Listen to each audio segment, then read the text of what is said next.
এটার নাম চান্দা মাছ, অনেক ছোট ছোট মাছ। এটা আমার মোর আব্বুর খেতে খুব পছন্দ, তাই উনি সকালে 1 কেজি কিনে দিয়ে গেছে।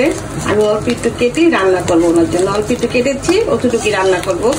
এটাকে একবারে দিয়ে আমি ভেজে নিচ্ছি, কারণ মাছটা শক্ত তো, তাই একটু তেল অনেকটুকু বেশি দিয়ে আমি ভেজে নিচ্ছি। এটা আলু দিয়ে ভুনা হবে। দিয়ে দিচ্ছি তেল, এটাতে আমি এখন ছোট মাছটা বসাবো। একটু লবণ দিয়ে দিলাম।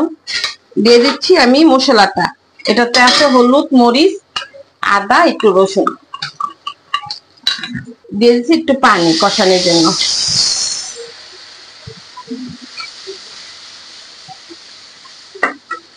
মশলাটা কষানো হয়ে গেছে, দিয়ে দিব আলু। আলুটা মশলার সাথে কষানো হয়ে গেল, এটাতে এখন পানি দিয়ে দিব। যেহেতু মাছটা আমার ভাজা, আলুটা ছোট চিকন করে কাটা, তাড়াতাড়ি হয়ে যায়। মাছটা দিয়ে দিচ্ছি। মাছটা আমার হয়ে গেছে। এটা আমাদের দেশে বলে চান্দা মাছ। দিয়ে দিচ্ছি কয়েকটা কাঁচামরিচ, দিয়ে দিচ্ছি টমেটো।